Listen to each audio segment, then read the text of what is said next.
श्री राम जय जय राम। श्री राम जय जय राम। श्री राम जय जय राम। श्री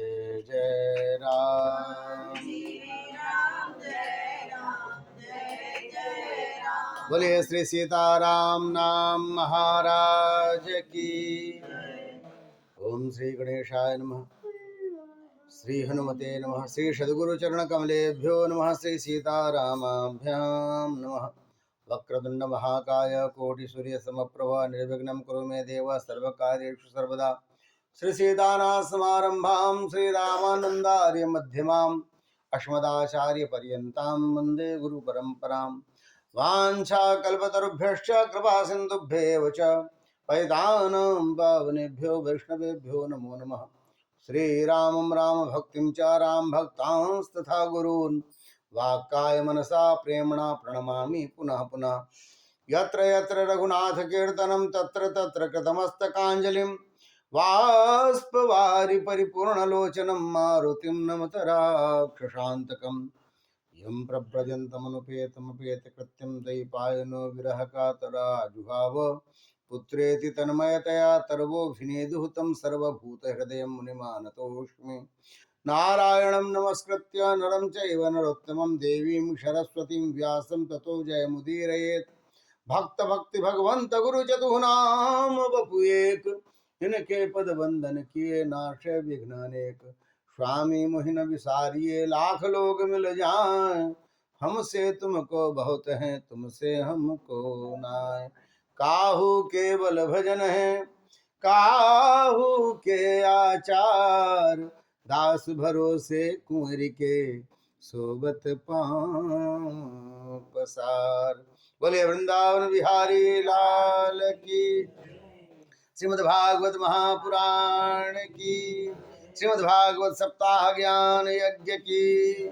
श्री सुखदेव जी महाराज की। श्री परीक्षित जी महाराज की। श्री व्यास जी महाराज की। आज के आनंद की। जय जय श्री राधे जय श्री राधे जय श्री राधे श्याम। अकारण करुणावरुणालय भक्तवांछा कल्पतरु तड़द्युत अभिनंदित पीताम्बरधारी भगवान श्री कृष्ण, उनकी परम प्रिया से किशोरी जी की असीम अनुकंपा से परम पूज्य सदगुरुदेव स्वरूप श्री राधा बाबा महाभाग्य कृपा प्रसाद से यह श्रीमद् भागवत सप्ताह पारायण हम सब श्री जयसवाल जी के घर पर सुन रहे हैं और आज इस क्रम में चतुर्थ दिवस है। बड़े भाग्य से प्राप्त होता है भागवत। कहा जाता है अर्थ साध्य नहीं है, श्रम साध्य नहीं है, यह केवल कृपा साध्य है। जीवन में पैसे सदा बने रहते थे, हर काम होता ही है और श्रम आदमी करता ही है, सुबह से शाम तक करता है, तभी घर चलती है, दुनिया चलती है। जो जितने बड़े पद पे है, जो जितने ज़्यादा सामग्रियों के साथ है, उसको उतना ज़्यादा श्रम है। यदि मोदी जी हैं तो सुबह में 4 बजे से कहते हैं मैं रात में 12 बजे तक काम करता हूँ। जो जितने बड़े पद पे उसको उतना ज़्यादा, तो उस बिना श्रम के नहीं चलती दुनिया। फिर भी श्रम से केवल नहीं भागवत मिल सकती है। कहते हैं जब किशोर जी कृपा करती हैं तो मिलता है। कल कथा के क्रम में हम सबने श्रवण किया कि विदुर जी महाराज मैत्रेय जी के पास गए, पूछा कि संसार में सब लोग सुख के लिए प्रयास करते हैं, दुख के लिए कोई प्रयास नहीं करता, फिर भी दुख बिना प्रयास के मिल जाता है और सुख प्रयास भी करो तो नहीं मिलता, ऐसा क्यों होता है? यहाँ पर मैत्रेय जी ने कहा देखो भैया, संसार के लोगों का स्वरूप क्या है, मृग मरीचिका की तरह है। वहां पानी होगा, चमकता है, जब धूप में बालू, वहां पानी होगा, दौड़ पड़ता है। वहां जाके देखता तो ये तो बालू चमक रहा, फिर देखता वहां चमक रहा है, निश्चित वहां पानी होगा। संसार के लोग संसार के वैभव में, अपनी आवश्यकताओं में, उसमें सोचते हैं ये पूरा हो जाएगा तो सुख मिलेगा, ये पूरा हो जाएगा तो सुख मिल जाएगा, घर मिल जाएगा तो सुख हो जाएगा, पत्नी हो जाएगी, बढ़िया शादी हो जाए सुख हो जाएंगे, बाल बच्चे हो जाएंगे तो सुखी हो जाएंगे। ऐसा विचार करके खाली जुटाता रहता है, सुखी नहीं हो पाता। सुख फिर कहाँ है? जब इतनी सारी सामग्री जुटाने के बाद भी क्षण भर के लिए थोड़ी देर प्रसन्नता हुई, फिर वही भाग दौड़। अरे जो चीज सामग्री लाने के लिए इतने दिन से सोचे थे कि कभी लाएंगे, वह सामग्री जब घर में आ जाती है तो उसका जो है प्रभाव महीने भर के लिए, 15 दिन के लिए, फिर भागम भाग। पहली कार के लिए व्यक्ति बड़ा परेशान होता है, पर जब वो आ गई रहती है तो उसके बाद कुछ दिन बाद वो छोटी लगने लग जाती है। बोले बैगन आर ले लिए, कुछ और ले लेना चाहिए था, देखिए सब कितने बड़े बड़े हैं, अपना छोटा दिख रहा है। उस कार के लिए बड़े दिन से सोचे थे कि कार होनी चाहिए, पर 1 महीने फिर से वैसा ही आपाधापी, वैसा ही सब कुछ वैसा ही। होता क्या है कि संसार की सामग्री में सुख है ही नहीं, हम उसमें सुख खोजते हैं। सुख तो केवल ठाकुर जी में है, केवल ठाकुर जी में सुख है। उसके अलावा आप कहीं भी सुख खोजने जाते हैं तो हम मुगे मरीचिका है, आभास है, सुख नहीं। सुख तो भगवान नाम में है, भगवत भजन में। आप जहाँ हैं, जिस अवस्था में हैं, वहाँ शांति से यदि भगवान के स्वरूप का चिंतन करें तो सुख है। आप वहीं बैठ करके भगवान नाम जपना शुरू करें तो सुख है। आप जो है जिस अवस्था में भी हो, उस अवस्था में यदि ठाकुर जी के लीला का चिंतन करें तो सुख है। यहाँ बैठे बैठे महाराज चाहो तो वृंदावन घूमाओ, यमुना जी स्नान कर लो, राधा वल्लभ का दर्शन कर लो, परिक्रमा घूम लो, है सुख है यहीं बैठे बैठे। पर आदमी नहीं ना करेगा। व्यक्ति हम कहाँ क्या करते हैं, जहाँ जहाँ दुख होगा, जिन जिन बातों को याद करके मन में क्लेश होगा, वो सब याद करेंगे, दुखी होते रहेंगे। बैठे बैठे खून जलाता रहता है व्यक्ति। हाँ, क्योंकि बुद्धि है ना, आप कहीं नहीं लगा के रहेंगे तो जिन की तरह है। जिन वाली जो कहानी आती है कि एक व्यक्ति को पकड़ लिया, अब पकड़ लिया तो वो जो है सो उससे कहा कि अब जिन मिल गया, बड़ा खुश। अब वो जब भी हो तो कोई काम का फट से पूरा कर दे। उसके बाद कहा कि मुझे काम बताइए। अब परेशान व्यक्ति फिर साधु के पास गया, साधु ने बताया तो उसको उपाय बताया, तब तो बास खड़ा कर दिया। बोला कि जब कोई काम ना हम बताएं तो तुम्हारा ये काम है, तुम इस पे चढ़ो और उतरो, इस पे चढ़ना फिर उतर जाना, फिर चढ़ना फिर उतरना, हो गया, बिजी हो गया। ये जो बुद्धि है ना, बुद्धि आप कहीं यदि नहीं लगा के रहेंगे तो फिर ऐसी ऐसी जगह जाके लगेगी, है ये मन ऐसी ऐसी जगह जाके लगेगा। मन के जो देवता है ना वो चंद्रमा है। चंद्रमा, बाप का गुण बेटे में आ जाता है महाराज, चरित्र माँ का आता है, गुण बेटे का आता है, ना बाप का आता है, होता है ना। चंद्रमा जो है समुद्र से प्रकट हुआ। समुद्र क्या है, जल है। जल का स्वभाव होता है कहीं डालिए छत पे जाए जमीन पे, जाएगा नीचे की तरफ जहाँ ढुलकाव होगा। वैसा ही मन भी है, ढुलकावे में जाता है, थोड़े ना ऊंचा देखेगा। तो उसको पकड़ के मन को बिठाना पड़ता है। इधर उधर गया तो चलो राधा वल्लभ के सरकार के मंदिर का दर्शन करो, चलो राधा रमन सरकार के मंदिर का दर्शन करो, चलो गोवर्धन की तुमको परिक्रमा कराते हैं। ये देखो गोवर्धन जी के परिक्रमा में हम लगने लगे, बैठे बैठे तो करना है, मन ही तो है। एक और नियम है, कलयुग का एक बड़ा गुण है कि आप मन से यदि किसी के प्रति द्वेष करते हैं, कोई पाप बुद्धि आती है, होता है ना मन, तो आपको पाप नहीं लगता है। और युगों में लगता है, इसमें नहीं लगता। के लिए आपका मन गंदा हो जाएगा, पाप नहीं लगेगा। लेकिन मन से यदि आप कोई पुण्य करते हैं तो आपको उसका पुण्य फल की प्राप्ति होती है।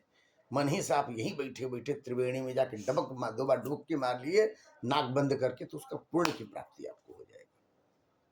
वैसा ही होगा ऐसा नहीं, लेकिन होगा, पुण्य की प्राप्ति होगी। होगा ना, जैसे शुगर है तो रसगुल्ला नहीं, महाराज रसगुल्ला नहीं खाना, अच्छा थोड़ा सा चाट लेते, खाने का सुख नहीं मिलेगा लेकिन थोड़ा तो मिलेगा करे, हैं वही चीजें हैं महाराज। पूर्ण तो होगा, निश्चित रूप से होगा। भगवान नाम का आप मन ही मन स्मरण कीजिए, बढ़िया बढ़िया सोचिए, अच्छा कीजिए, परोपकार कीजिए। आंख बंद किए खूब कंबल बांटे, लोगों को ठंडा चल रहा है, मालूम है मन ही मन पहुंच गए स्टेशन पर, देखे जितने लोग ऐसे सो रहे हैं सबको कंबल उड़ाना शुरू किया, मन ही मन कहते आनंदित हो जाएगा। आप देखिएगा बढ़िया हो जाएगा, होगा ही, निश्चित है। पुण्य करने से पाप कटते हैं। पुण्य कैसे होगा, मन ही मन कीजिए। मानसोपचार पूजन का बड़ा महत्व है। मानसोपचार का मतलब आपने आंखें बंद की और महाराज गए गंगा जी में डुबकी लगाई और खूब सुंदर एक ठो बढ़िया लोटे में, अब मन ही से ले जाना हो तो सोने का लोटा ले, लोटा में खूब बढ़िया जल भर करके पहुंचे हैं, जाके विश्वनाथ जी में लाइन में लग गए। और जब भी भोले बाबा मिले तो प्रातः काल का समय 4-5 बजे का, उस समय स्पर्श दर्शन होता है। गए जाके बम बम महादेव महादेव करके जल चढ़ाया, बड़ा मजा आया। मन ही मन बैठे बैठे घरे में रजाई के अंदर, बड़ा आनंद आया। ये मानसोपचार का फल है, यह स्वरूप है। तो राजन, जिसमें सुख है व्यक्ति उधर देखता नहीं है, और जिसमें सुख खोजता है उसमें किसी को सुख आज तक नहीं मिला है। सिकंदर भी आए कलंदर भी आए, न कोई रहा है न कोई रहेगा, है ना। ये सब संसार वाले जुटाते जुटाते, ये देश मेरा, ये राज्य मेरा, ऐसा ही है। बात अब समझ में आई। देखो राजा, संसार की सृष्टि का क्रम है। नारायण, पूरा जल ही जल था, नाभि कमल से ब्रह्मा जी प्रकट भय, चारों तरफ खोज लिया, कुछ भी समझ में नहीं आया। दो अक्षर सुनाई दिए, त और प। ब्रह्मा जी तप कीजिए। जब भी सुनाई दिया, ब्रह्मा जी तप में लीन हो गए, बहुत दिनों तक तप किया। तप के प्रभाव से भगवान का स्वर सुनाई दिया कानों में, पूरा शरीर, पूरा हृदय प्रसन्न हो गया। बोले जिनकी आवाज मुझे आ रही है ना, मैं उनका दर्शन करने चाहता हूँ। जब भी सामने ऐसा सोचा, भगवान प्रकट हो गए। नील सरोरु नील मणि नील नीलधर श्याम, ठाकुर जी का अपच सुंदर रूप जो देखा, मन प्रमुदित हो गया ब्रह्मा जी का। ब्रह्मा जी ने बड़ी सुंदर स्तुति करी, बड़ी सुंदर स्तुति करी है भगवान की। भगवान प्रसन्न हो गए। तो ब्रह्मा जी को कहा, ब्रह्मा जी तुम सृष्टि करो। तो बोले कैसे करें? बोले मैंने सब व्यवस्था कर दी है। महाभारत के युद्ध में जब अर्जुन को समझाते हैं भगवान, तो कहते हैं मैंने सब कर दिया है, ये सब जितने मैंने मार दिया, तुम तो बस केवल निमित्त मात्रम भवसभ्य साचेन, तुम बस निमित्त मात्र हो, बस बाण छोड़ते रहो, बाकी मैंने सब व्यवस्था कर दी है, तुम्हें जीतोगे। ये ठाकुर जी की व्यवस्था है। आपको तो निमित्त बनाते हैं, आपका यश होने लगता है, ठाकुर जी करा लेते हैं। ब्रह्मा जी को कहा मैंने सब कर दिया, तुम्हें चिंता नहीं करना है। तो कहा ठाकुर जी एक बात और कर देना। बोले क्या? आदमी थोड़ा सा जोड़ लेता है ना संसार में, तो अहंकार में टेढ़ा हो जाता है। संसार का नियम है। हम तो इतनी बड़ी सृष्टि करेंगे, रोम रोम प्रति लागहि कोटि कोटि ब्रह्मांड। तो महाराज अहंकार आ गया, और अहंकार आने से व्यक्ति का पतन हो जाता है। प्रभु हमको अहंकार ना है। भगवान ने कहा तथास्तु, चलो तुमको अहंकार भी नहीं आएगा, चलो सृष्टि शुरू करो। और उन्होंने फिर उसके बाद सृष्टि शुरू करी। ये जो चिड़िया पतंगे, ये सब आप जो देख रहे हैं, 2 पैर वाले, 4 पैर वाले, 8 पैर वाले, सब ये सब पहले बनाए गए। उसके बाद फिर 2 खुर वाले, जैसे गाय वगैरह, उनका 2 खुर होता है, घोड़े वगैरह का 1 खुर होता है, ये सब बनाने गए। यानी 5 नख वाले, 6 नख वाले, 8 नख के बाद फिर 2 पे आ गए। ये सब जो ऊँट वगैरह बनाया, ये सब बनाया, हाथी बनाया, ये सब बनाया, फिर भी नहीं हुआ। तो उसके बाद उन्होंने क्या किया, 8 प्रकार की देव सृष्टि करी। उसके बाद 8 प्रकार की मनुष्य सृष्टि करी, यह सृष्टि करी है। और तब मनुष्य बनाया उन्होंने। ये सब पहले के बन चुके हैं। भूत प्रेत पिशाच आदि जो है सब पहले बन गए, ये देव योनियां कहे जाते हैं। इन सबको बनाया, फिर मनुष्य बनाया। जब ये मनुष्य बनाए, भगवान की अद्भुत सृष्टि थी ब्रह्मा जी की। उन्होंने उसके लक्षण लिखे, जो भी चीज बना रहे हैं उसके कर्म निश्चित किए जा रहे हैं, उसके लक्षण लिख रहे हैं। मनुष्य को लिखा रजोधिका कर्मपरा दुखे च सुखमानिना, ये लिखा हुआ है पहले से। ये जब भी बॉडी बनाई गई ना, जिसके साथ इसके लक्षण लिख दिए गए। रजोधिका, रजो प्रवृत्ति का होगा। बालक जब भी पैदा होगा, माई मालिश करेगी, है गोद में खिलाएगी कि हमारा राजा बेटा, राजा बेटा। कुछ रहेगा चाहे नहीं रहेगा, बेटा को राजा कहेगी, है क्यों कहेगी? बेटा होगा तो कुछ ना कुछ करेगा, राज्य बनाएगा, कुछ ना कुछ करेगा। व्यक्ति शुरू से लग जाता है, घर बनाना है, घर बनाना है, फैक्ट्री बनानी है, दुकान बनाना है, नाम कमाना है? नहीं कुछ होगा तो जिला का बनेगा, जिला अध्यक्ष साहब बन जाएंगे, प्रदेश के अध्यक्ष बन जाएंगे, योगी जी बन जाएंगे ना। तो रजोधिका, ये शुरू से प्रवृत्ति रहती है, उन्नति की प्रवृत्ति होती है किसी की, सबकी, ज्यादातर लोगों की, जो अपने जिस स्थिति में है उससे ऊपर जाना चाहते हैं। रजोधिका कर्म परा, कर्मनिष्ठ होते हैं सब, कुछ ना कुछ करवे करेंगे। दुखे च सुख मानना, जिन जिन कारणों से दुख होता है उसी को सुख मान करके खोजता हुआ चलेगा ना। ऐसा, ऐसी स्थिति संसार की रहेगी, बड़े प्रसन्न होंगे सब, हैं। ये संसार का स्वरूप है। जब ऐसा बताया, उसके बाद फिर मनुष्य की सृष्टि करी। उसके बाद उन्होंने क्या किया, प्रथम जो है भगवान का अवतार हुआ है 4 कुमार के रूप में। उनको कहा सृष्टि में सहायता करो, नहीं किया उन्होंने, तो उनको शाप दे दिया, तुम सदा 5 वर्ष के बने रहो। उसके बाद फिर 10 पुत्र उनके शरीर से प्रकट हुए, कोई आंख से, कोई कान से, कोई पूरे सब प्रकट हो गए।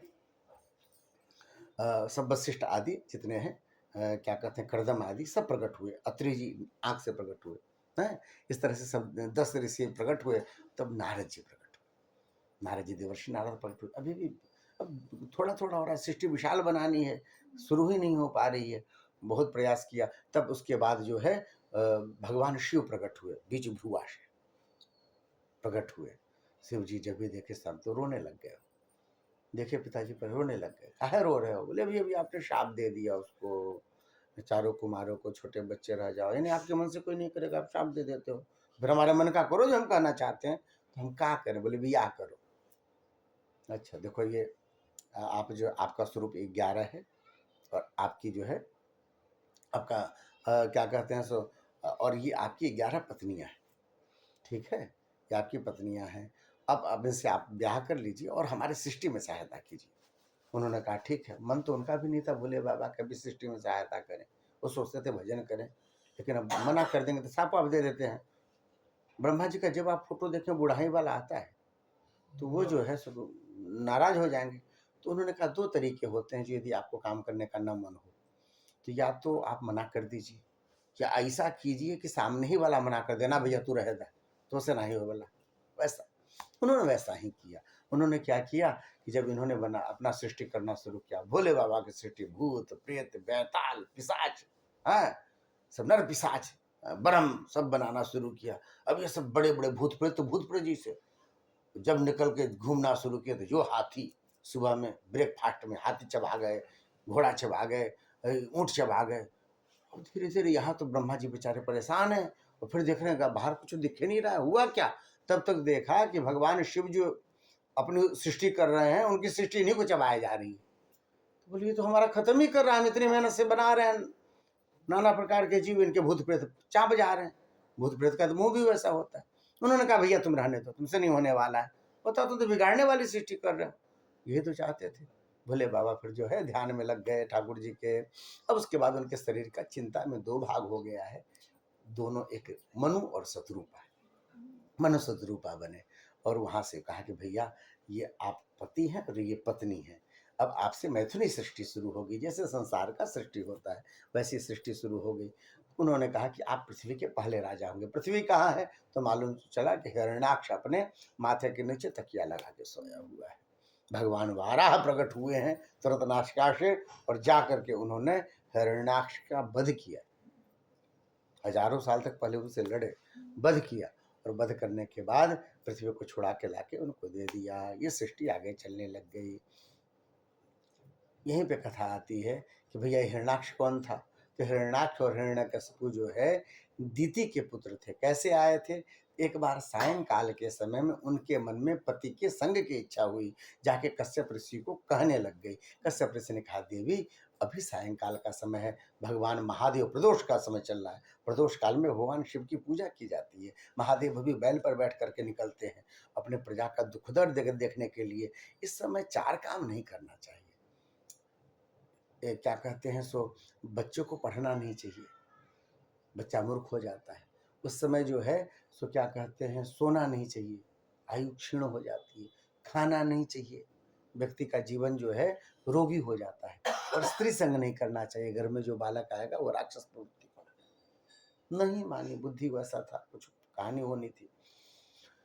फिर तो उन्होंने विचार किया कि पाणी ग्रहण स्वीकार करें तो पत्नी की जो भी इच्छा हो पूरी करनी चाहिए। ऐसा उस समय संकल्प लिया जाता है, हमारा जो जो मन होगा वो आप मेरी पूरी कर देंगे। तो पति कहता है हाँ, 7 वचन जो लेते हैं उस समय, तो जो जो होगा इच्छा पूरी करेंगे, ऐसा वचन लिया जाता है। जब जब तीर्थ जाएंगे तो आप हमको साथ में लेके जाइएगा, जब दान कीजिएगा तो मुझे भी साथ में रखिएगा, ऐसा शादी में वचन लिया जाता है। तो बोले अभी इसने कहा इसके, तो उन्होंने उसके मन की इच्छा पूरी कर दी।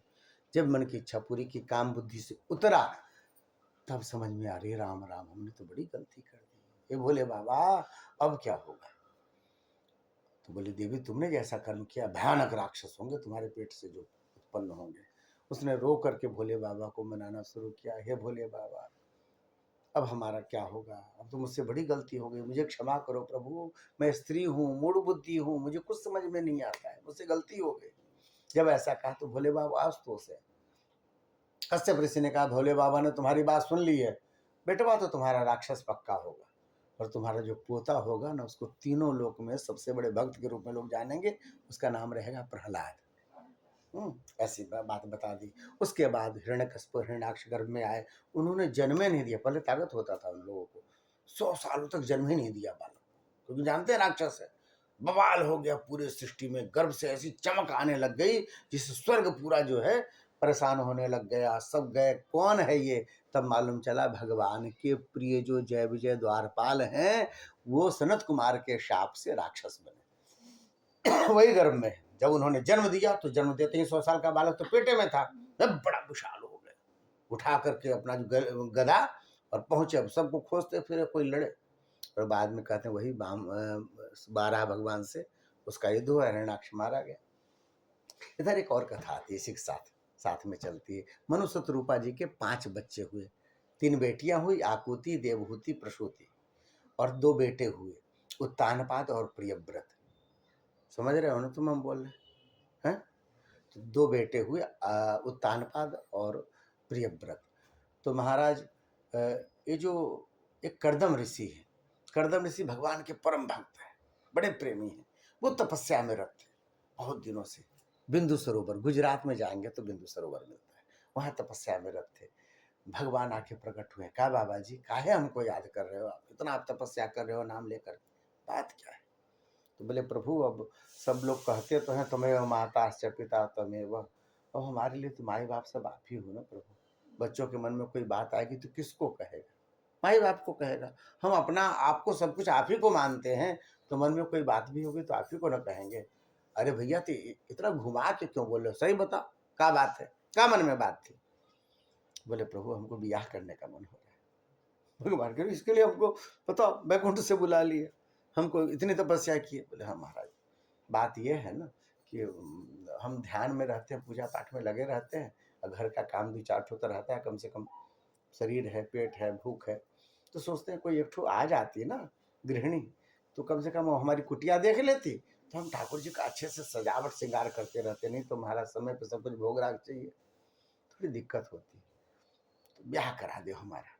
भगवान का अच्छा चला, कैसी पत्नी चाहिए? भगवान उस समय पूछते हैं, तथा सचाहम परिबूढ़ काम समानशीला गृह में धेनु। प्रभु हमारा जैसा स्वभाव आप तो परिचित हो, हम आपके भगत हैं, हमारा जैसा स्वभाव ना मिला के आप ऐसा स्वभाव वाले कर देना। नहीं तो महाराज अब जानते हो हमारी कुटिया कैसी है, हमारी औकात कैसी है, और हमसे ऊपर वाला आप कर दोगे तो आते ही लड़ना शुरू कर देगी हैं। जब उसको सामग्री नहीं मिलेगी कहेगी जब पालने का औकात नहीं था तो ब्याह काहे किया हैं, तो हम क्या कहेंगे? तुम्हारा जैसा हमारा स्वभाव दे, समानशीला अगृह में धेनु, ये पत्नी का कर्तव्य होना चाहिए, तो जितने पे घर मिल जाए उतने में घर को बढ़ा दे। मान लो एक खाली बेसने मिल गया ना, तो उसी से कढ़ी बना ली, उसी से पकौड़ी बना ली, उसी से जो है फिर सब कुछ बना लिया ना। तो ऐसा महाराज, अच्छा ठीक है हम करते हैं व्यवस्था, भगवान का चतुल करू के काम हमें से करवाएगा ये सब। तो गए भगवान, गए मनु शतरूपा को जाकर कहा तुम्हारी देवभूति बिटिया है ना, बड़े भगवान के भक्त है, इसकी किसी भक्त से ब्याह करना। सुनो करदम जी बड़े अच्छे हैं, उनसे ब्याह कर दो। भगवान कह रहे हैं, मनु शतरूपा अपनी बिटिया को लेके पहुंचे हैं, और जाके करदम जी को कहा महाराज हमारी बिटिया है, बड़ी गुणशील संपन्न है, और भगवान में इसका बड़ा प्रेम है, तो प्रभु आप इसका पाणी ग्रहण स्वीकार कर लो। तो करदम जी ने देखा तो उन्होंने कहा कि हाँ मैंने इनके विषय में सुना है। इससे पहले एक घटना बड़ी अच्छी घटी, ये बताना चाहिए। उन्होंने क्या किया, जब ये तीनों आए ना तो 3 आसन दिए तीनों को बैठाने के, मनु शतरूपा और बिटिया। तो मनु शतरूपा तो बैठ गए, देवभूति जी के सामने जो आसन था, तो क्या किया उन्होंने उस पर अंगूठा इसे रख दिया, खुद नीचे बैठ गए। क्यों? घर में चर्चा चल गई थी, उन्होंने सुन लिया था दीवार के किनारे से, जो हमारे ब्याह के लिए लोग हमको लेके जा रहे हैं। तब उन्होंने सोचा ये हमारे स्वामी होने वाले हैं, हमारे पति देव, अब ये हमारे लिए आसन बिछा और हम उस पर बैठे, अच्छा नहीं लगता है, ये बढ़िया नहीं लगता। तो आसन का अपमान भी ना हो इसलिए उस पर अंगूठा रख दिया, रख के उसके बाद नीचे बैठ गए। इतना सील पहले मानते थे लोग ना, अब तो महाराज संसारे बदल गया। बेंगलोर हम कथा करने गए थे, और वहाँ पे जो है सो लोग कहते हैं कि भाई आना तो आप हमारे यहाँ भी आइएगा, तो गए वहाँ पे मिलने गए, तो हम कहे कि सेठ जी दिख नहीं रहे। सेठानी आई पानी वानी लेके सब, सेठ जी तो उन्होंने यहीं से आवाज लगी मुन्ना, हमारी समझ में आया नौकर को बुला रही है, उधर से देखे हिलते डुलते आए मोटे से, इसका नाम मुन्ना है, भाई नाम तो कुछ और रहता है लेकिन बुलाने का है, कैसे बुला रही है, जैसे माई हो उसकी पत्नी थी। संसार का स्वरूप है, लोगों ने ऐसा मानने लग गया, इसलिए बड़ा झूठा झूठी होती, बड़ी झगड़े होते हैं। एक दूसरे का सम्मान करना ही चाहिए, पति का नाम नहीं लिया जाता है, नियम है। बड़े पुत्र का नाम नहीं लिया जाता है, गुरु का नाम नहीं लिया जाता है, नियम है, नहीं लेना चाहिए, आयु का क्षय होता है। लेकिन लोगों ने इसको बना लिया, संसार का स्वरूप है, मनमाना जीने लग गए। शास्त्र कहता है कि नहीं लेना चाहिए। जिनका भी आप सम्मान करते हैं, तो दशरथ जी अपने बेटे को नाम से नहीं पुकारते थे, है ना, राघव बुलाते थे, ऐसा। तो अब घर का बोलने का नाम अलग, और वैसे इसी तरह से तो पति का भी नाम नहीं ले। उन्होंने जो फिर उनके आसन का सम्मान किया, उन्होंने कहा क्या स्वीकार किया, बोले महाराज एक शर्त रहेगी, बेटा हो जाएगा ना तो संतान हो जाएगा, फिर हम चले जाएंगे वन में भजन करने के लिए। मनुष्योत्तरोपा ने सोचा तो जरूर होगा कि भगवान कैसा रिश्ता बताएं, शुरू में कह रहा कि हम बाबा जी बन जाएंगे। तो बोले भगवान ने सोचा तो अच्छा ही सोचा होगा, ठीक है महाराज आपका शर्त स्वीकार है। तुरंत ब्राह्मणों को बुलाया गया, सुंदर क्या कहते हैं मंडप बनाया गया, वेदी बनी है, और उसके बाद उन्होंने फेरे लिए हैं, नियम से पूरे ब्याह वैदिक। ये सब आजकल जो होता है ये सब झमेले तो पहले थे नहीं, लोगों में दिखावा बहुत आ गया, बहुत ज़्यादा दिखावा जीवन में। तो सब वैदिक विधि से ब्याह हुआ। ब्याह जब हो गया, बोले अब हो गया, अब तो बिटिया को तो छोड़ के जाना, उसका ब्याह हो गया, उसको घर मिल गया, चले। सहज जैसा लगा था जैसे आए फिर चले, और जब ही चले द्वार तक पहुंचे होंगे, लगा पैर दुद्दू मन का हो गया, मनुष्य रूपा का याद आया, बिटिया आई थी साथ में, अब छोड़ के जाना। अब उसके शुभ स्वरूप याद आने लग गए, इतना प्रेम था बिटिया से। जब जन्म ली थी तो राजकुमारी जैसी कितनी खुशी हुई थी, कुछ भी काम होता तो तुरंत आवाज लगाते थे, दौड़ के आते थे। आज छोड़ के जा रहे हैं। अब जैसे जैसे स्मरण आने लग गया, पैर अब तो बड़ी भारी होने लग गया, अब तो दरवाजे के पहुंचते पहुंचते में बर्दाश्त नहीं कर पाई हैं, दौड़ करके आई हैं, बिटिया को पकड़ करके जो रोया सो खूब रो खूब रोई है। ये पहले ऐसे हैं, बिटिया है और पहले ये माँ है, खूब रोई है। मनु महाराज जी अपने आप को संभाल रहे थे, पुरुष रोता हुआ अच्छा नहीं लगता, फिर वो भी नहीं अपने आप को संभाल पाए, घूमे हैं, घूमे जाकर के, और उसके बाद बिटिया को कहा, ये सतयुग का समय पहला, ये महाराज जी बिटिया का और जो ये पिता का जो संबंध है अक्षुण्ण रूप से आज भी वैसा है। सब संबंध बिगड़ गए संसार में, बाप बेटे का बिगड़ा, भाई भाई का बिगड़ा, संसार में अड़ोसी पड़ोसी का बिगड़ा, लोगों का स्वभाव बिगड़ा, पर आज भी बेटा बिटिया का और बाप का स्वरूप वैसा है। आज भी बेचारे को जब शादी करना होता है ना, तो जितनी भी औकात होती है महाराज उससे बढ़ के कर लेता है। कर्जा हो जाए, खेत बिक जाए, है कुछ भी हो जाए, बोले कोई बात नहीं, बिटिया हमारी सुखी रहे, बड़ा प्रयास करता है बेचारा, किसी तरह हमारी बिटिया सुखी रहे। और सब अपनी औकात से बढ़ के करते हैं। जब बिटिया जाती रहती है ना, तो उस समय बाप जब दौड़ता है, ऐसा लगता है जैसे कोई प्राण निकाल के ले जा रहा हो। वो भी समय था, अभी भी सतयुग में भी वैसा ही, दोनों रो रहे हैं, आज भी वैसा ही है। जब बिटिया जाती है तो लगता है प्राण निकाल, बेटे सब पकड़ते हैं, अरे बाबूजी गिर जाओगे, वहां जाने पर आई है मालूम है। तो वहां से जब जाती है तो, और ये संबंध वैसे का वैसा है कि महाराज अभी भी बिटिया को कहते हैं कि सासू कभी टेढ़ी मेढ़ी मिल जाए, 10 बात कहे और लोग भी कहे, सब सुन लेगी, पर जब कभी ऐसा कहेगा तुम्हारे बाप ने कुछ सिखाया नहीं, कुछ दिया नहीं, तब बेचारी कैसी भी न बोलने वाली भी होगी तो कहेगी अम्मा सबको कह लेना, मेरे बाप को कुछ मत कहना। ये संसार का स्वरूप है, अभी भी वैसा है, मेरे बाप को कुछ मत कहना। बाप के पास रह करके बाप हमारा जैसा हो, हमें तो राजकुमारी की तरह रखता है। आपके बजट में जो चीज सेट होगी हम कहेंगे तब आएगा, पर बाबूजी तो उनकी चप्पल टूट जाती थी तो सिलवा के पहन लेते थे, पर हम यदि एक बार कहें तो हमारा खिलौना कोई मना नहीं किया बाबूजी ने। हमारी किताबें आई, हमारा कलम आया, हमारे फ्राक आए, बाबूजी ने हमें राजकुमारी की तरह रखा। वैसा बाप जैसा कौन मान सकता है, मेरी बाप का है भी। बाप जब तक रहता है तो बिटिया जहाँ कहीं रहे उसको दम रहता है। कभी हमारे जीवन में टेढ़ा मेढ़ा प्रसंग आया तो बाबूजी जरूर देखेंगे, वो हमारा ख्याल रखेंगे, वो हमें संभाल लेंगे, दम रहता है तो सब ठीक रहता है जब तक बाप रहते हैं। लोग कहते हैं मायका, मायका नहीं होता जी, बाप का होता है। जब वही पिताजी चले जाते हैं तब बिटिया लौट के आती तो स्वभाव तो पहले ही वाला होता है, बेटी बेटी अभ्यास है, ये अच्छा लग रहा है पैक कर दो, हम भी लेंगे, भैया को आया तो हमारा क्यों नहीं आया, तो उठा के ले जाती थी। अभ्यास वैसा ही बना रहता है। तो जब दोबारा वैसा आके बोलती है तो माँ कहती है बेटा अब बाप नहीं रहे, अब भाइयों का जमाना आ गया, भाभी आ गई, वो आ गए, वो बाप वाली बात नहीं रही। अरे कोई बात नहीं, भिजवा देते, वो अब नहीं रहे, बाप थे। तो जब तक बाप रहता है, हाँ संसार यही है। तो बात ये थी महाराज रोए हैं, फिर वहां से बिटिया तो पराई होती, छोड़ के निकले। इधर इन्होंने जो है अपने पति की सेवा शुरू की। अब इनको जो है करदम जी महाराज का ब्याह हो गया, अब तो फ्री माइंड हो गए, अब क्या चिंता करना, अब तो सब व्यवस्था होगी, सब कुछ घड़ी सरियाने लग गई है। और उसके बाद उन्होंने भगवान के स्वरूप का श्रृंगार किया, ऐसे एक वे मस्त हुए कि ऐसा ध्यान लगा कि समाधि लग गई। तो साल भर बीत गया, बैठे के बैठे रह गए एक जैसे। साल भर बाद एक दिन अचानक समाधि टूटी तो देखा अपने आप को, अरे लगता है मुझे मेरी आंख लग गई थी। मेरी आंख लग गई थी। इधर उधर देखा तो कोई फूल तोड़ रहा है। तो वहीं से डांटा, अरे भाई क्यों फूल तोड़ते हो, मुझे भी पूजा की बार बार जरूरत पड़ती है, आप फूल तोड़ रही। देखा तब तक वो दौड़ती हुई आई, प्रणाम किया, कौन हो आप? प्रभु मुझे नहीं पहचाना, मैं आपकी सेविका, आपने मेरा पाणी ग्रहण स्वीकार किया, देवभूति मनुष्य रूपा की पुत्री। अरे देवी तुम हो, पहचान नहीं पाए, साल भर के बाद आंख खुली थी। साल कितने दिन हो गए? महाराज 1 वर्ष हुआ है। मैं 1 वर्ष से बैठा ही हुआ था। बोले हाँ।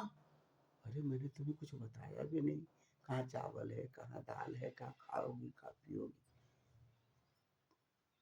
तुम्हें तो हमें ध्यान से उठा देना चाहिए था। नहीं महाराज, भगवान के भक्त से मेरा ब्याह हुआ है, आप ध्यान में बैठे थे, कैसे उठा देती?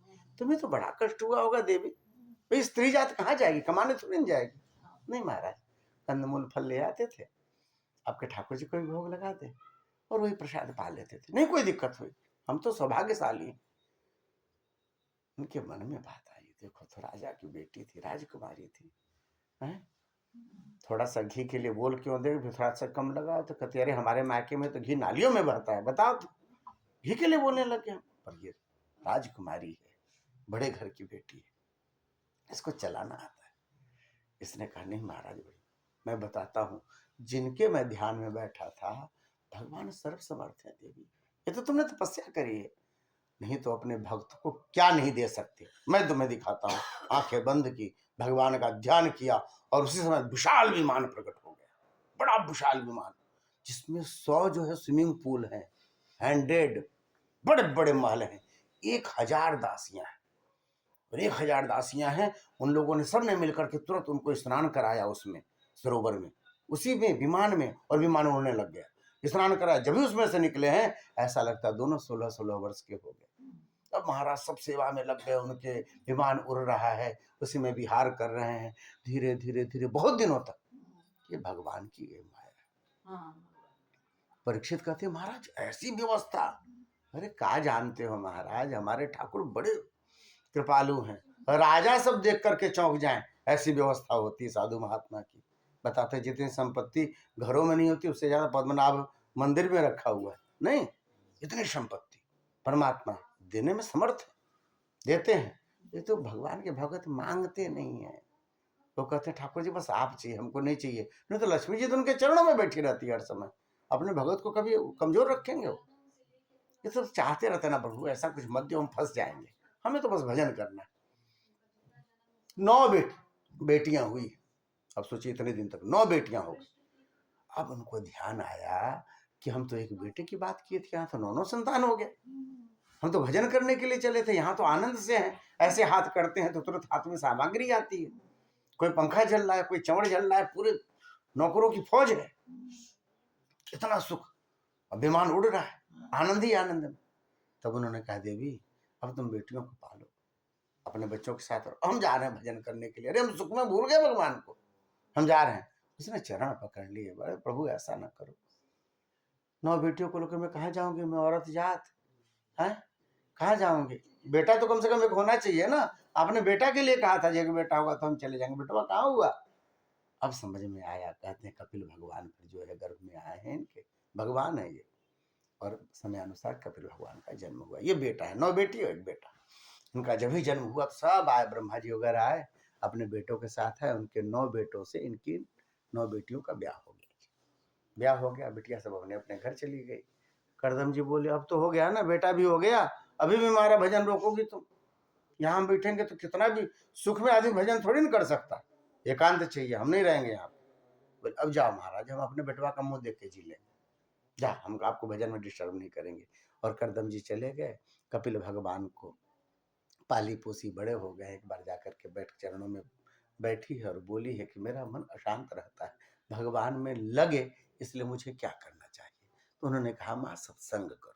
साधुओं का वहाँ पे लक्षण बताया है और भगवान के स्वरूप का लक्षण बताया है, भगवान के चरणारविंद के विषय में बताया, इस सृष्टि के प्रकट होने का स्वरूप बताया, जिसे सांख्य योग कहते हैं, सांख्य दर्शन।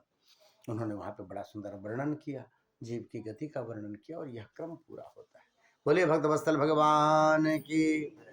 इसके बाद चतुर्थ स्कंद के प्रारंभ में आपने देवहूति के विषय में सुना, फिर एक बेटी है आकुति, एक बेटी है प्रसूति।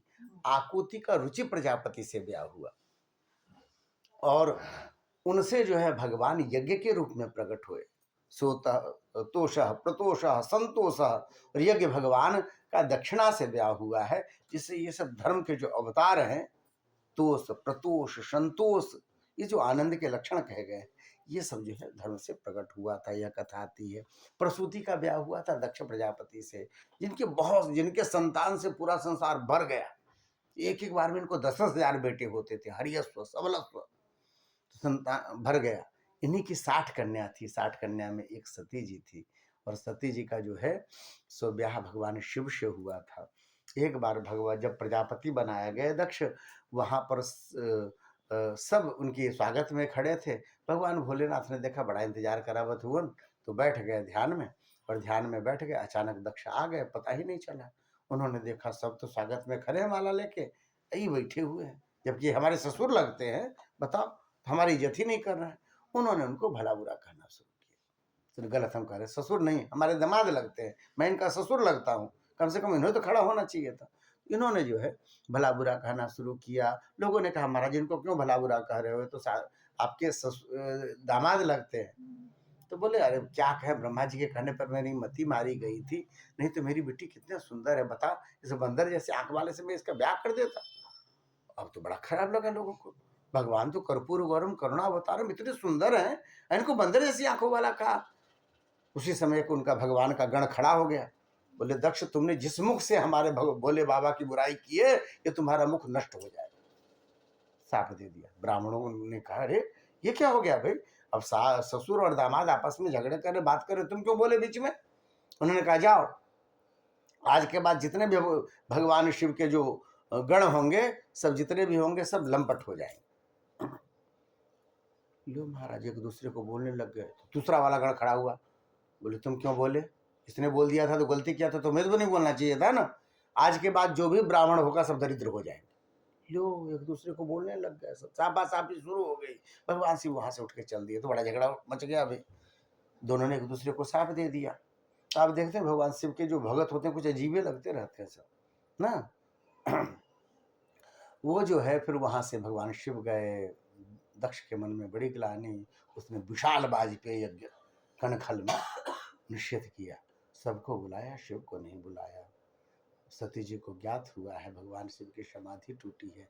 इससे पहले वो वाला प्रसंग जो रामचरितमानस का हो चुका है, यहाँ सीता का स्वरूप बनाई थी, भोले बाबा को मालूम हो गया, उन्होंने उसी समय प्रतिज्ञा ली मन ही मन कि मैं अब इस शरीर से सती जी से नहीं भेंट करूंगा। इन्होंने मेरी माँ का रूप एक बार ले लिया, भगवान सीता जी को माँ मानते हैं, अब मैं इस शरीर से इस सती नहीं मिलने वाली। सती जी को ये बात मालूम नहीं।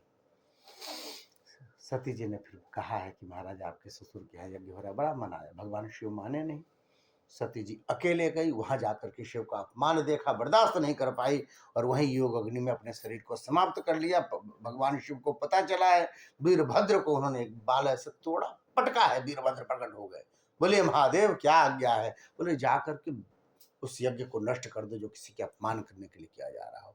वीरभद्र वहां पहुंचे हैं, तब तक सब कुछ ठीक कर लिया गया था, जितना गणों ने तोड़फोड़ की थी सब ठीक कर लिया गया था। फिर स्वाहा स्वाहा की आवाज आने लगी थी। अचानक वीरभद्र बहुत सारे शिवगणों के साथ भूत प्रेत पिशाच बैताल सबको लेके पहुंचे हैं। पूरे यज्ञ को झंडा नोच के फेंक दिया, कलश उलट दिए, जो मिला वहां पे देवता मिले, ब्राह्मण मिले, सबको किसी की दाढ़ी नोच ली, कान नोच लिया, नाक नोच लिया, टांगे तोड़ दिया, हाथ तोड़ दिया, जौन पकड़ाया हाथ में। अब तो जो भगदड़ मची, वो थोड़े ही ना भारत सरकार के पुलिस वाले हैं जो नियम करेंगे भैया डंडा इसी जगह मारो कोई केस न चल जाए। भूत तो भूत की तरह मारते हैं सब। आंखें निकाल लिया, नाकें नोच लिया, एक गुस्सा मारा, पूरा 32 दांत बाहर, ऐसा मारे सब। वो तो भगदड़ मच गई, भूत भूत की तरह मारते। पूरा यज्ञ में सन्नाटा, दक्ष पकड़ाए, पकड़ के उनका गला काटा, स्वाहा, खत्म। पूरा यज्ञ तहस नहस हो गया। अब तो बड़ा बवाल, सब शिवगण तो लौट गए, देवता सब तो थर थर कांपे। भूत का कौन ठिकाना, अभी इधर से प्रकट हो जाए, चौकी के नीचे से प्रकट हो जाए, अब जहां जाए वहीं पिटा जाए सब। भूत प्रेत पिशाच तो कहीं प्रकट हो जाते। अब बड़े डर गए सब, पहुंचे ब्रह्मा जी के पास, बोले महाराज बड़ी गलती हुई। कहा हो गया? बोले जी वही यज्ञ में गए थे ना, तब से पूछो मत, उठना बैठना सोना सब मुश्किल है, बड़ा परेशान। क्यों गए थे यज्ञ में? हम गए थे? बोले नहीं जी आप नहीं गए थे। विष्णु भगवान गए थे? बोले नहीं जी वो भी नहीं गए थे। शिव जी, उनको तो बुलाया ही नहीं गया था ना। जब हम त्रिदेव नहीं गए थे तुम काहे गए? तो बोले जी अब पनीर का पकौड़ी बना था और बढ़िया हरी वाली चटनी थी, खाने पीने के चक्कर में। ऐसा तो देवता भी है, उनको भी सुगंध लगती है शुद्ध घी की। तो बोले बढ़िया से खाई। कहाँ खाए, मार खा के आए। ये तो इसका हाथ टूट गया, इसका पैर टूट गया, इसके कान नोच लिए, इसके नाक नोच लिए, ये पूसा है देख रहे हैं आप इनका, ये भृगु है, दड़ियां नोच लिया, इनका दांतें निकालिए, इनका आंखें निकाल ली। और खाओगे? बोले नहीं महाराज अब की खाई तो खाई, अब दोबारा ऐसी गलती नहीं होगी। अब वहां त्रिदेव पहुंचेंगे, ब्रह्मा विष्णु महेश पहुंचेंगे, वहीं हम जाएंगे, नहीं तो नहीं जाएंगे। पर भगवान शिव का जाकर के थोड़ा, नहीं तो ये सब भूत तो बड़े परेशान करते हैं, माने झड़वाते फिरो पूरी दुनिया भर में। भूत होता है ना, बड़ा परेशान करता है आदमी को, इसके पास उसके पास। आधे लोग तो झूठे का नाटक किए रहते हैं, खूब आंख मोर पंख ले करके, सुधरता नहीं है जीवन। लेकिन है दुकानदारी चलती है लोगों की, दो चार ठोइसे से बाल खोल के नाचे ना, परेशान हो जाता आदमी। यही हाल सबके साथ था। सब पहुंचे भगवान शिव के पास पहुंचे हैं, कैलाश का यहाँ बड़ा बढ़िया वर्णन है।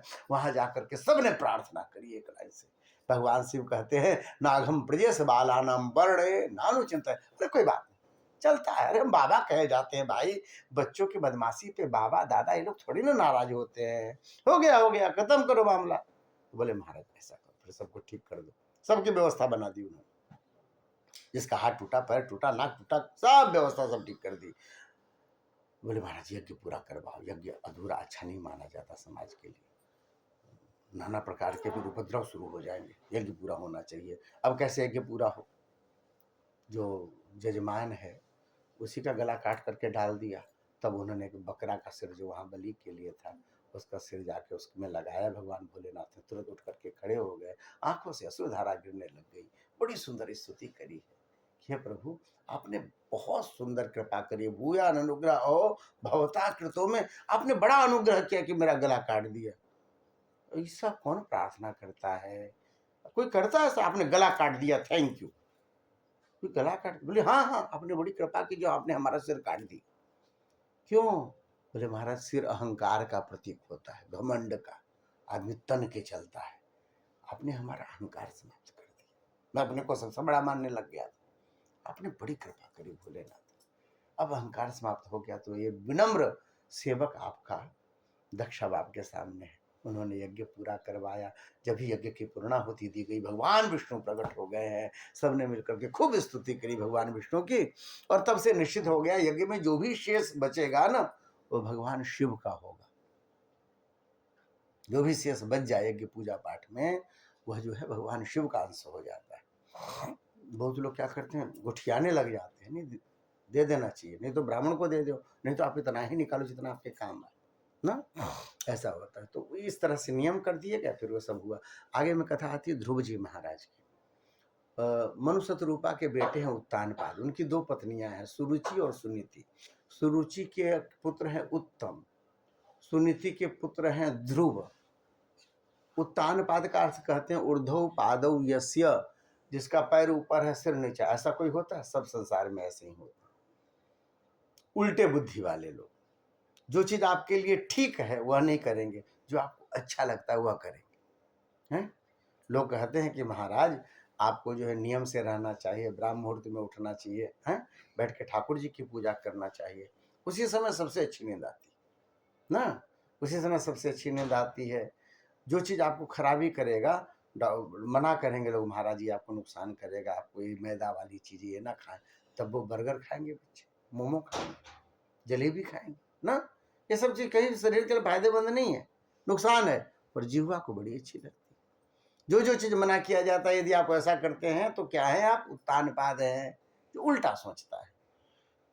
उसकी दो पत्नियां हैं, सुरुचि और सुनीति, जो नीतियों की सदा बात करे, नीति के अनुसार चलने के लिए कहे, और दूसरी सुरुचि, जो आपकी रुचि का ख्याल करे, इनको क्या पसंद है वो करना चाहिए।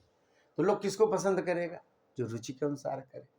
पर जो नीति के अनुसार कहे, नहीं महाराज यह शरीर भगवान के भजन के लिए मिला है, आप तो बैठ के कामों में लगाते हैं, लूडो खेलते रहते हैं, आपको तो बैठ के हनुमान चालीसा पाठ करना चाहिए, आज हनुमान जी का दिन है। ऐसा बात कहें, सुरुचि ने कहा रहने दो ना महाराज, कल कर लेना, थोड़ी ना आप अभी खत्म हो रहे हो, चलो बताओ हम आपके मन का क्या बना दे। अरे सुरुचि तो बड़ी अच्छी, बताओ तो बैठ के हमको दिन भर पूजा पाठ में लगा, बाबा जी हैं काम है।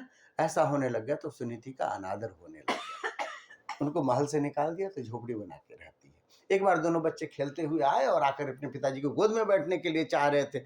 उत्तम तो बैठ गया, जब भी ध्रुव बैठना चाह रहा था, सुरुचि ने आके हाथ पकड़ लिए, कहे कि तुम नहीं बैठ सकते, क्यों, तुम मेरी सौत के बेटे हो, इसलिए तुम नहीं बैठ सकते। यदि तुम्हें बैठने का मन है तो जाके वन में श्रीहरि की तपस्या करो, और फिर से जब मेरे गर्भ में पुनः आओगे तभी तुम्हें पिता की गोद मिलेगी। बेचारे को बड़ा बुरा लगा, लौट करके गया माँ के पास। माँ ने देखा मुंह लाल है बच्चे का, क्या बात हो गई, सब बात बताई। माँ ने मुझे पिता की गोद में नहीं बैठने दी, तो कहती श्रीहरि का जाके वन में भजन करना चाहिए। मन में तो आया कि एक बार भाई हमारे पेट से जन्म ले लिया इसलिए तुमको नहीं बैठने दी। जन्म तो कोई भी दे महाराज, चाहे रानी हो चाहे गरीबनी हो, 9 महीने कष्ट तो बराबर होते हैं ना दोनों। जन्म देते समय भी कष्ट होता है, वैसा ही कष्ट होता है, इसके लिए तुम्हें केवल नहीं बैठने दिया। फिर मन में आया कि बच्चे के मन में क्यों ऐसी बातें डाली। बोली बेटा, माँ जो भी कहती है ठीक कहती है, मातृदेवो भव, तुम्हारी माँ है ना, यह शरीर हमें हरि भजन के लिए ही मिला है, तू जा वन में जा, हरि का भजन कर। मन ही मन सोचा जिसका बाप भी उसको गोद में न बैठा है, ऐसे बेटे को तो वन ही में जाना चाहिए जहाँ आदर न। बालक ने भी सुना, चल दिया वहीं पे, गुस्से में तो थी, चल दिए जब तो चल दिए वन में, मालूम तो कुछ है नहीं, 5 साल की उम्र है। अब क्या होगा, तो किसी को चिंता हो चाहे ना हो, जो सबका चिंता करते हैं परमात्मा को तो चिंता होती, श्री हरि को चिंता हुई। अब ये बालक आ रहा है मेरे भजन के लिए, इसको कौन बताएगा क्या भजना है, कैसे भजना है, कहाँ रहना है। नारद जी को भेजा है, नारद जी ने जाकर के जो है ध्रुव जी को बताया है, ध्रुव जी से मिले हैं और बताया है, और उनको कानों में मंत्र दिया है, बताया है ऐसी अवस्था में जब करना तपस्या पूर्वक, तुम्हें भगवान से हरि से भेंट हो जाएगी। भगवान के सच्चे भक्तों को हर ओर सहारा मिलता है, इस ओर चलो इस ओर बचो, पग पग पे इशारा मिलता है। ये वहां से गए, जाकर के उन्होंने तपस्या शुरू की। स्नान करके पहले महीने में 3-3 दिन पे केवल कैथ खाया, बैर खाया। दूसरे महीने में फिर 6-6 दिनों पे केवल सूखा पत्ता खाया। तीसरे महीने में वो भी छोड़ दिया, 9-9 दिनों पे केवल पानी पी लेते थे। उसके बाद चौथे महीने में और कड़ा नियम कर दिया, अब 12-12 दिनों पे एक बार सांस ले लेते थे। 5वें महीने में सांस रोक ली, तब खाना पीना बंद, सांस लेना बंद, एकदम प्राणायाम के द्वारा भगवान के दिव्य द्वादशाक्षर मंत्र का जप करने लग गए। वहां खलबली मची, पूरे संसार में सबका श्वास बंद होने लग गया। क्यों, भगवान ने ट्राई किया, मेरा भक्त मेरी याद में श्वास बंद किए बैठा है, एक बार मैं श्वास बंद करूं। भगवान के पेट में तो पूरी दुनिया है। भगवान ने जब भी श्वास बंद की, अपनी प्राणायाम किया, सब तड़फड़ाने लग गए। देवता आए हैं चरणों में गिरे, महाराज सांस लेने में बड़ी तकलीफ हो रही है, प्रॉब्लम हो रहा है। नैवं विदामो भगवान प्राण रोध, रुका पड़ा है प्राण। भगवान मुस्कुराए, हम जान गए किस लिए, जाओ अब नहीं रुकेगा। भगवान खुद सांस रोके पड़े थे। बोले ट्राई करते हैं कैसा लगता है। अभी घबराहट हो जा रही है, बताओ तो। महीना भर से लड़के ने सांस रोकी। अच्छा चल दर्शन देते हैं। परमात्मा वहां पर पहुंचे हैं। ध्रुव जी एक पैर पे अंगूठे के बल खड़े और बैठ करके ओम नमो भगवते वासुदेवाय इसका जाप कर रहे। भगवान आके खड़े हो गए। तो वो तो ध्यान में ऐसे कि देख ही नहीं रहे। लो हम सामने खड़े हैं, फिर तो देख भी नहीं रहा है हमें।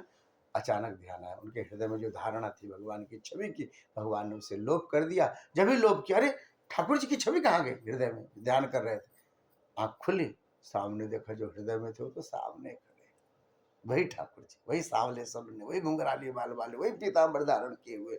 जो देखा, अरे इतने प्रसन्न हुए, क्या करें, इतने प्रसन्न हुए हैं। अब सोच रहे क्या करें, ठाकुर जी को लिपट जाए, इनके कंधे में बैठ जाए, इनके गाल को पकड़ के ऐसे कर दें। छोटा बच्चा क्या करता है, 5 वर्ष का बालक तो ऐसा ही नहीं होता है। कान हिला दें, क्या करें, इतने प्रसन्न है। भगवान ने सोचा बालक कुछ बोलना चाहता है।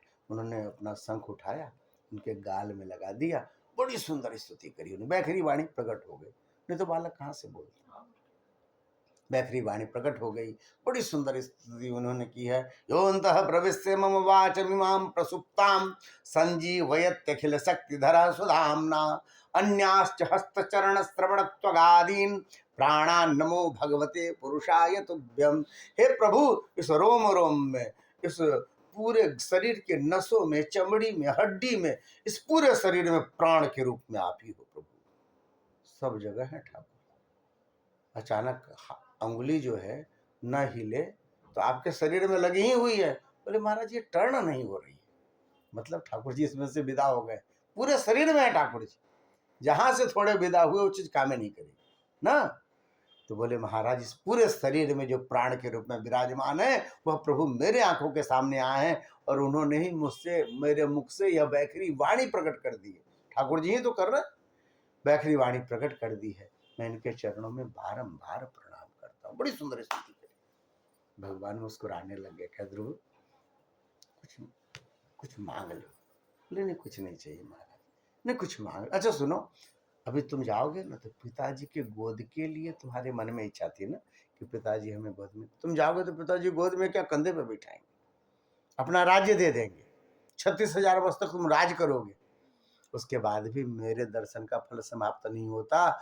उसके बाद जो तुम्हें ध्रुवलोक की प्राप्ति होगी, जो अखंड बना रहेगा सदा सदा के लिए, सब ग्रह उसकी परिक्रमा करेंगे। ऐसा कह के भगवान चले गए।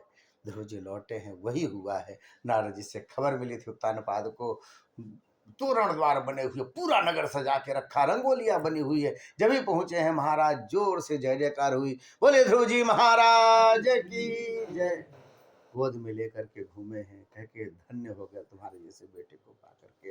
अरे हमने आज तक भगवान श्री हरि का दर्शन नहीं किया और तुम इतनी छोटी अवस्था में कर लिए। उसको बहुत प्रेम किया, समय अनुसार उसका ब्याह किए और फिर अपनी राजगादी पर बैठाए। 36,000 वर्ष तक उन्होंने राज्य करके अपने बालक को राज्य तिलक करके स्वयं चले आए हरिद्वार में और वहां बैठ करके उन्होंने गंगा जी के किनारे भगवान की दिव्य भजन, तपस्या, ध्यान करना शुरू किया। गंगा जी के उत्ताल तरंगों की आवाज के कारण उनको दिक्कत होती थी। उन्होंने कहा मैया कम से कम भजन तो करने दो। ऐसा जब कहा तो गंगा जी वहाँ शांत होकर बहने लग गई। सप्त सरोवर जो है हरिद्वार, यदि आप गए हो तो वहाँ गंगा जी शांत बैठती, बहुत आवाज नहीं करती। वो ध्रुव जी की तपस्थली। समय अनुसार मृत्यु आया है। उसने कहा प्रभु हम आपको स्पर्श नहीं कर सकते क्योंकि आप इतने बड़े तेजस्वी हैं, आपने भजन किया, भगवान का दर्शन किया, आप मेरा स्पर्श कर लीजिए तो मेरा जीवन धन्य हो जाएगा और नियम भी पूरा हो जाएगा। बिना मृत्यु के स्पर्श के कोई जा नहीं सकता। विमान आया है, विमान में बैठना था, मृत्यु वहीं पे उनको प्रणाम करने लग गया। उसके सिर पे पैर रखा, उन्होंने पैर रख करके विमान में बैठ गए। मृत्यु मूर्धनि पदम दत्वा आरूहाद भूतम गृहम, उस अद्भुत गृह में प्रवेश कर गए। उड़ने को था विमान, बोले नहीं नहीं रुको, मेरी माँ ने प्रेरणा दी, इसके चलते मैं भगवान का दर्शन कर पाया। यदि मोह माया में पड़ जाती, ना ना ना, तो कहाँ जाइबा, अरे राम राम, बालक है 5 वर्ष का बेटा। ऐसा नहीं किया, आज उन्हीं की कृपा से मुझे भगवान के दर्शन हुए। उनकी सदगति मैं देखना चाहता हूँ, मेरी माँ की। अरे महाराज आपके जैसा बेटा जिसका पुत्र हो उसकी दुर्गति होगी, आपसे बड़ा विमान देखिए वो सामने। देखा तो माता जी सिंहासन पर बैठी हैं, बहुत सेवकाएं, कोई व्यजन उनको डुला रहा है, कोई चौर डुला रहा है, छत्र लेके खड़े हैं, सब जय जयकार कर रहे हैं माता सुनीति का। और इस तरह से माता जी गई, वो अपने ध्रुवलोक को गए। इन्हीं के वंश में आगे जाकर के महाराज अंग राजा हुए। अंग के पुत्र हुए बेन। बेन बड़ा कड़ा राजा था, दुष्ट था, और ब्राह्मणों के हुंकार से उसका शरीर नष्ट हो गया था, प्राण निकल गए थे। उसके शरीर का मंथन किया गया, उससे भगवान विष्णु और लक्ष्मी पुनः प्रकट हुए, बाएं हाथ से दाएं हाथ से। जांग से एक जाति प्रकट हुई जो हमारे गोरखपुर में भर के हैं, सब निषाद जाति, वो जांग से प्रकट हुई थी, तब से सतयुग से सब तो निषाद। और जब बाहों का मंथन हुआ तो एक लक्ष्मी और विष्णु प्रकट हुए, इनका नाम है पृथु और अर्ची। इन्होंने पृथ्वी का पालन किया, लोगों को रहना सिखाया, और पूरी पृथ्वी हरी भरी हो गई। इन्हीं के वंश में आगे चल के प्राचीन वरीही हुए हैं, प्रचेता हुए हैं, जिन्होंने भगवान की बड़ी सुंदर स्तुति की थी।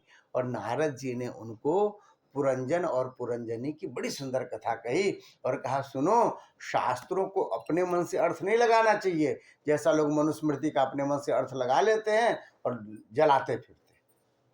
उसको किसी गुरु के पास जाकर के पढ़ो कि गुरुजी, ये जो श्लोक चौपाई कविता लिखी है, इसका असली अर्थ क्या हुआ। हम अपनी बुद्धि से न अर्थ लगाते हैं, उसके अर्थ विशद होते हैं। ऐसे ही वेदों की बातों को अपने मन से नहीं उसका अर्थ करना चाहिए, ऐसा समझाया। चतुर्थ स्कंद पूर्ण हुआ। बोलिए भक्त वत्सल भगवान की। पांचवें स्कंद में प्रियव्रत की कथा आती है, जो मनु शतरूपा के पुत्र थे। अब इनका पांचों बार बच्चों का पूरा हो रहा है। प्रियव्रत का ब्याह हुआ, उनके पुत्र हुए आग्निग्र। आग्निग्र जो है सो कहे कि हम साधु बन जाएंगे। ब्रह्मा जी ने पूर्वचित्ती नाम की एक अप्सरा भेज दी, उसको देख करके ऐसे मुग्ध हुए कि उससे उनके फिर 10-12 बच्चे हुए पूर्वचित्ती से, और उन्हीं से उनकी परंपरा चली। तो आग्निग्र के पुत्र हुए नाभि। नाभि के पुत्र हुए ऋषभ देव जी महाराज, जो साक्षात भगवान के अवतार हैं और जैनों के प्रथम तीर्थंकर कहे जाते हैं। जैन ऋषभ देव जी, अंतिम तीर्थंकर उनके महावीर स्वामी। हम लोग क्लास में पढ़ते थे बच्चे में, तो महावीर तो प्रथम ऋषभ देव जी महाराज। ऋषभ देव जी के 100 पुत्र थे, उसमें एक भरत जी महाराज से। भरत जी ने इस संसार का इतना, अपने राज्य का ऐसा पालन किया कि महाराज, इस अजनाभ था इस वर्ष का नाम, उसको लोग भारतवर्ष कहने लग गए उनके नाम पर। और समय अनुसार अपने पुत्र को राजगादी सौंपी और स्वयं चले गए वन में। सोचा अब तो पूरा हो गया, जीवन का क्रम पूरा हो गया। महाराज बढ़िया से प्रजा का भी पालन कर लिया, घर परिवार भी हो गया, सब कर लिए, ब्रह्मचर्य भी बढ़िया बिता लिया, गृहस्थी भी अच्छा बिता ली, वानप्रस्थ भी अच्छा हो गया। अब संन्यास पूर्वक भगवान को पाना शेष रहा, कुछ भी बचा नहीं। ऐसा विचार करके रहने लग गए वन में। पर महाराज, जीवन का कोई ठिकाना नहीं है, क्या जाने कहानी वहीं से बदल जाती, कब बदल जाए कोई नहीं जानता। वैसी स्थिति। गांधी जी का जब संन्यास का समय था, उस समय उन्होंने देश आज़ाद कराया उड़ौती में। हाँ, जब लोग कहते हैं अब तो रिटायर्ड होकर बैठना, अब कुछ नहीं करना, गांधी जी ने सब काम उसी समय किया। उनका नया वाला तो फोटो किसी को याद नहीं है, पैंट शर्ट वाला। बुढ़ौतिया वाला याद है, जहाँ बाल वाल है ही नहीं, है चश्मा लगी हुई है गोला वाली, जो नोट पे दिखाई देती। ये तो बुढ़ापे में इस समय यही हाल हुआ है इनका। भरत जी का एक बार सूर्य को जल दे रहे थे, एक छोटा सा छौना देखा मृग का, एक जो शेर की दहाड़ से मृगी के गर्भ से निकल के गिर गया था। उसको देखा, वो तो बहता हुआ देखा, अरे राम राम राम, तो मर जाएगा। लेकर के आए, उसको पाल लिए। ऐसी बुद्धि उसमें लगी कि काल कब आया पता नहीं चला। उसको सोचते हुए मरे, इसलिए अगले जन्म में मृग बनना पड़ा। लोग कुत्ता उत्ता बड़ा पालते हैं, और और फिर बाद में लगता है कि 2-4 ठो दिखते हैं उनके घर में, तो लगता है वही आए हैं दोबारा। बड़ा प्रेम रहता है ऐसे लोगों का। हमारे भी एक ठो भैया जो हैं, और उनका बड़ा प्रेम है, तो हमको लगता रहता अपने भाई ही उनका आ गया कुत्ता उत्ता बन के। हमारे भैया वो आ जाता है एकदम, बड़े कुर्सी पे बैठता है, स्वरूप मृग के रूप में भी रहे। भजन का प्रभाव खत्म नहीं होता। ध्यान से सुनिएगा, जीवन में एक बार भी लिया हुआ भगवान नाम कभी व्यर्थ नहीं होता। अमोघ शक्ति वज्र की तरह, एक बार भी लिया हुआ भगवान नाम व्यर्थ नहीं होता। ये व्रत, ये जप, ये तप, एक गिलास भी आप पानी किसी को देते हैं तो आपके आड़े समय में काम आता है। व्यर्थ नहीं होता महाराज। एक कथा आती है, एकादशी एकादशी करते हैं ना, एकादशी मार्ग में एक कथा आती है कि एक राजा जो है सो बेचारा गया वन में, अब और वनवासियों से घिर गया। अब ऐसा लगा कि ये घिर गए, इसके पास कुछ था ही नहीं लड़ने के लिए, अब तो ये सब मिलके मार देंगे। उसी समय एक स्त्री प्रकट होती है, तलवार लेकर के सबको मार देती है। बच जाते हैं राजा। पूछते हैं देवी तुम कौन हो? बोले पिछले जन्म में जो तुमने एकादशी की थी ना राजा, वह मैं आड़े समय में तुम्हारे काम, जन्म जन्मांतर तक काम आता है वही। क्योंकि उन्होंने भजन किया था जीवन में, मृग के शरीर में भी उन्हें भान था कि मैं पिछले जन्म में राजा था और मुझे ध्यान के कारण यह हुआ। उसमें भी वो भजन करते, एकांत में रहते। पर जीवा तो राम राम नहीं जप सकती है ना, ये तो मनुष्य की ही जप पाती है। तो उस शरीर को छोड़ने का इंतजार करते, जल्दी शरीर छूटा। उसके बाद ब्राह्मण के शरीर में उनका जन्म हुआ। जब भी हुआ कहा कि अब लो नसानी, अब न सही हो। अरे बाप रे, 3 जन्म हो गया, अब ऐसी गलती नहीं करनी है। और उसके बाद जो है उन्होंने जड़ भरत के रूप में शांत ध्यान का स्वरूप किया। इसी बीच में डाकू लोग पकड़ के ले गए बलि चढ़ाने के लिए। वहां भी नहीं बोले, काली माई ने देखा, रे सीधा साधा ब्राह्मण, ये तो गला काटने जा रहे हैं। काली माई प्रकट हो गई मूर्ति से, उन्होंने सबका गला काट दिया डाकुओं का, उनके प्राण की रक्षा की। वही रघुगण राजा को मिले थे, उन्होंने उनको उपदेश किया। और राजा को बड़ा अहंकार। बोले महाराज अहंकार कैसे खत्म हो, बताइए, बड़ा विस्तृत है यहाँ पे। तो उन्होंने कहा क्या करें बताइए, क्या दान कर दें, कौन पूजा बैठा दें, क्या करें हम जिससे अहंकार जीव का खत्म हो जाए। बोले बेटा ये दान करने से, सूर्य को जल देने से, पूजा कराने से, अनुष्ठान करने से अहंकार नहीं खत्म होता। कैसे होता है? अहंकार अपने बड़ों की सेवा करने से खत्म होता है। रघु गणित तपस्था याति नच्चया निरवपणाद गृहाद्वा न छंदसा नैव जलाग्नि सूर्य बिना महत पाद रजोभिषेकम। अपने से महान व्यक्ति के चरणों की धूल जब माथे में लगेगी ना सेवा करते करते, तभी जीवन में विनम्रता आएगी, तभी आप विनीत दिखाई देंगे। नहीं तो उससे पहले नहीं आती। आदमी छोटे छोटे बात पर टेढ़ा हुआ रहता है, मूर्ख लोग तो और ज्यादा टेढ़े हुए रहते हैं। इसके बाद फिर गय राजा का चरित्र आता है। 7 द्वीप हैं, जम्बू प्लक्ष सालमली कुश कौच कांक, ये 7 द्वीप, 7 द्वीपों का वर्णन। फिर जम्बू द्वीप में जो वर्ष हैं 10 वर्ष, उनका वर्णन है। इसके बाद फिर खगोल भूगोल का वर्णन, सूर्य कहाँ, चंद्रमा कहाँ, तारे कहाँ, राशियाँ कहाँ, आकाशगंगा का वर्णन है। और उसके बाद इन सब के वर्णन के बाद ध्रुव जी का वर्णन, ध्रुव का जो लोक है उसके सूर्य चंद्रमा सब परिक्रमा करते हैं। फिर 28 प्रकार के नरक, 21 और 7, 28 प्रकार के नरकों का वर्णन किया गया और पंचम स्कंध पूर्ण हुआ। बोलिए भक्त वत्सल भगवान की। अब आगे की कथा आप लोग कल श्रवण करेंगे। 2 क्षण भगवान नाम संकीर्तन। श्री राम जय राम, जय जय राम, श्री राम। जय राम जय जय